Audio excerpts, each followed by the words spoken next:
Assalamualaikum warahmatullahi wabarakatuh. Kembali lagi bersama saya Az-Zahra. Kita akan melanjutkan pembahasan kitab Safinah pasal 2, yaitu rukun iman. Baik, langsung saja kita mulai pembahasannya. Bismillahirrohmanirrohim. Faslun Arkanul Imani. Sitatun. Antumina billahi wa malaikatihi wa kutubihi wa rusulihi wa bil yaumil akhiri wa bil qadari khairihi wa syarihi minaullahi ta'ala.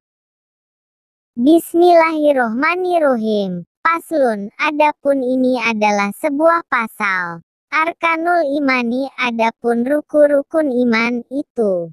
Sitatun, ada 6. Antumina, bahwa kamu beriman. Billahi, kepada Allah. Wa malaikatihi, dan kepada para malaikat Allah.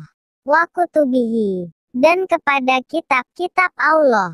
Wa rusulihi, dan kepada para rasul Allah.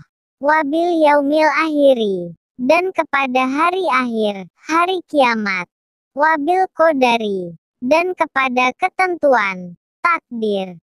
Khairihi, yaitu baiknya qadar. Wa syarihi, dan buruknya qadar. Minaullahi, dari Allah. Ta'ala, yang maha luhur Allah. Rukun iman itu ada 6, yaitu 1. Beriman kepada Allah. 2. Beriman kepada para malaikatnya. 3. Beriman kepada kitab-kitabnya. 4.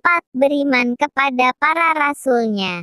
5. Beriman kepada hari akhir.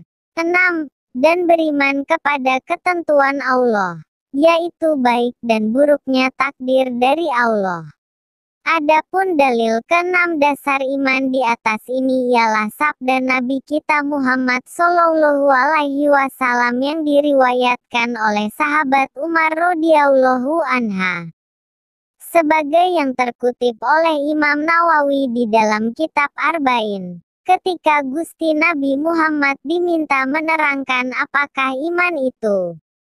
Lantas beliau bersabda, berimanlah kamu kepada Allah, dan malaikatnya, dan kitab-kitabnya, dan utusan-utusannya, dan hari kiamat, dan imanlah kamu pada kepastian Allah dalam baik dan buruknya. Itulah pembahasan kitab Safinah pasal 2 rukun iman. Terima kasih. Wassalamualaikum warahmatullahi wabarakatuh.